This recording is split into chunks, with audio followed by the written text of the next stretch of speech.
What's up everyone, back for another beer review, and today I'll be reviewing yet another beer from the Russian River Brewing Company, and they are out of both Santa Rosa and Windsor, California, and this is their porter. So this is an American porter that comes in at 5.75% alcohol by volume, 30 IBUs at the time of review, and this can is just over 7 weeks old. I want to give a huge thanks and shout out once again to a very good friend of mine and viewer of the channel, Billy, for this beer. So big thanks to him. In the description box, I'll post a link to the beer mail unboxing video I did that contains all the goodies that Billy hooked me up with. And this time around, Billy sent me a Russian River beer mail. It had 7 different Russian River beers, and they were all kind of off the beaten path, so to speak, when it comes to Russian River, because most of you out there, if you've heard the name Russian River as far as beer is concerned, you think of Pliny the Elder, maybe Pliny the Younger, maybe Blind Pig, maybe one of their wild ales like Supplication or Consecration. But I will say this,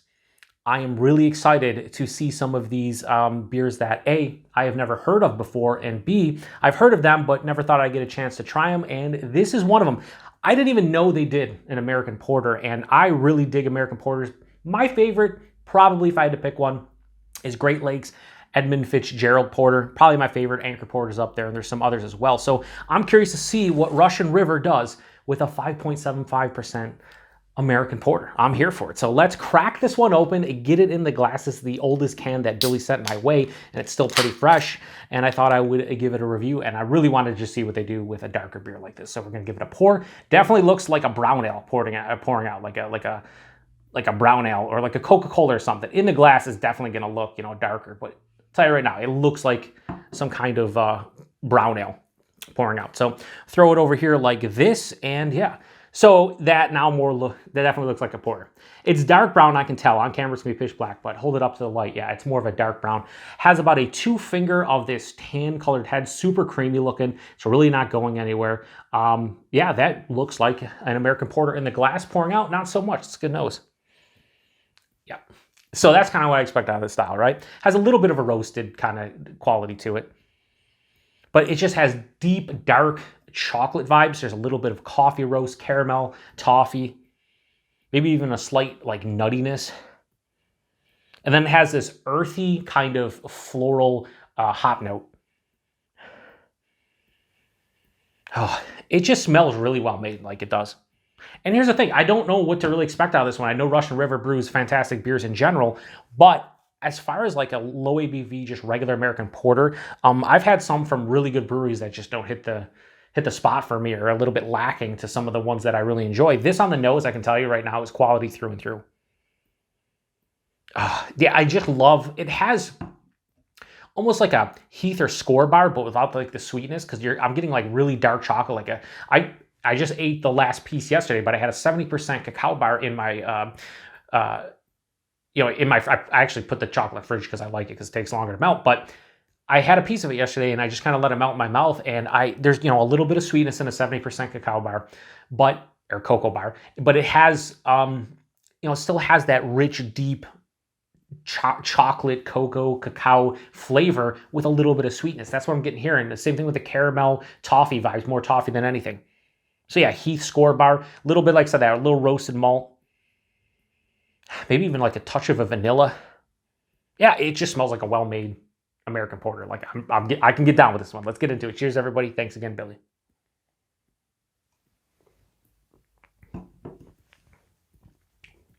Yeah, so here's the thing. Nowadays in craft beer, I think if you're trying to impress the average consumer, this probably isn't going to do it. You know what I mean? Like, I don't see a lot of, especially new age craft beer drinkers who get down with like the crazy pastry stouts and all the flavored beers and stuff. You're probably going to drink this one and be like, that tastes like a dark beer. Tastes like a porter, right? But this is like so well brewed, in my opinion. Like it's just well brewed. It has a great balance to it. Off those first 2 sips, this is quality through and through. I didn't look at like the Untapped rating or whatever, but I would guarantee this beer on Untapped has under a 4 out of 5 score, because beers like this, they don't get the love they used to. It's unfortunate. Now listen, I'm somebody who doesn't discriminate against any style of beer. I try to review as many different beers as I can in different styles. But this is like an OG style that I first fell into love with craft beer, this style specifically. Like the first beer that kind of blew my mind was Anchor Porter, and this has taken me back a little bit, right? Mine, this one's like medium, a touch over medium, 5.75, that's impressive. The mouthfeel, while it has a nice mild to moderate carbonation, it's a little bit softer than anticipated. It has a smoothness to it, almost a creaminess, but more soft and smooth than anything. And then the flavors, the nose pretty much carried over. Up front, it's a little bit of like a darker malt. Like it's not, I wouldn't say, I'd say more toasty than roasty. It has like a toasted malt kind of quality, a toasted darker malt. So a little bit of coffee roast is the first thing that hits me as it passes through that deeper, darker chocolate, underlying caramel and toffee. It doesn't quite reach that score Heath Bar was getting in the nose, but it's kind of there. In essence, like it has the kind of the feel that you would get from that, or like the flavors. But again, the sweetness isn't there, so it doesn't really match up and align as well as you'd think. But it's still there a little bit. There's a midway through the palate, there's like this dry nuttiness, and that carries on the back of the palate. This has a mild to moderate bitterness, and it has a pretty full-on dry finish, and it leaves a little bit of like almost a slight earthy, resinous, almost piney, maybe like a slight pine sap. There's a floral note too. So this is pretty well balanced. It might lean a little bit more bitter, but American Porter, as opposed to like an English Porter, has a little bit more bitterness usually. So I think this is appropriate for the style. I think that'd be one critique from stopping me loving this beer and just being like, oh, this is in the conversation for one of the best American Porters I've ever had. I think I probably couldn't session many of these, maybe a couple cans, and I'd be done with it. But there's people that will definitely enjoy it. And this is a West Coast brewery. It's Russian River, so I'm not surprised there's a little bit more hop character here at all. Yeah, it's super easy to drink. Nice flavors.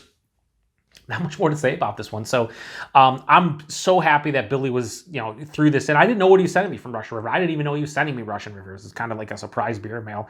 I had an idea because he went to the brewery the day before he sent out the beer mail, or a couple days before he sent out the beer mail. So I didn't know he was going to send me 7 different offerings.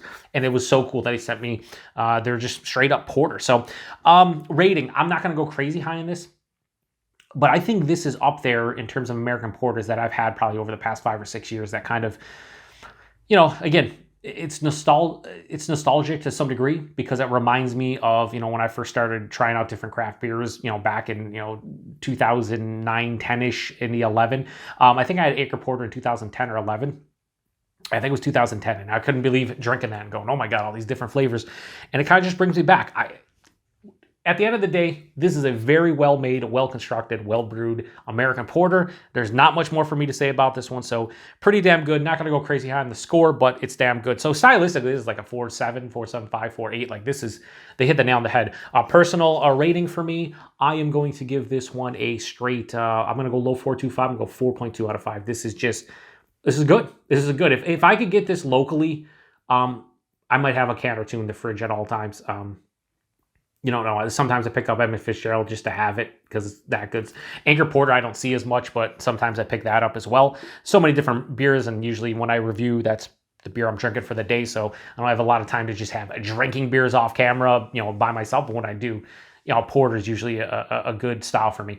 Price point availability, this is where I really don't know with this beer specifically. Price point, I would hope that a can of this isn't more than $4. I would hope a 4-pack is in, the 10 to like, $14 realm, but it is California. It is Russian River. So, Billy, if you remember what you paid for this, I don't know if you bought a 4-pack or a single can, but I would like to know. Anybody else out there too that follows the channel outside of Billy from California, especially Bud or Jack or anybody else, Jesse, if you guys know what like this goes for, please post in the comment section. Same thing with the availability. I know Pliny is gets a little bit more distribution than you would assume, but does this make it outside the brewery? Does this make outside of California? I have no idea. So if anybody out there knows, post in the comment section. Huge thanks to Billy for this beer. If you've had this one before, definitely post in the comment section. Let me know what you think about this one, because before Billy sent this one to me, I didn't know they did just a regular porter, and it was so cool to like open up the box and be like, holy shit, this is just American Porter. That's all it is. And yeah, it lived up to the hype in my own head. I'll be curious to see if I was right on the under 4 out of 5 on Untappd. I would assume it is, but it would be awesome if it wasn't, because when it comes to Untappd, a lot of old school styles don't get the love they deserve. And I feel like American Porters are definitely one of those styles that where people don't usually give it over a 4. So we'll see. Anyway, appreciate it. Oh yeah, 5.75%, no. And most of the American porters that are anywhere between like 5 to like 6.5, typically I can't tell, and I feel at this point you shouldn't, and I definitely don't. But you drink like a 4-pack of this, you'll be feeling good. Anyway, till the next one. Cheers.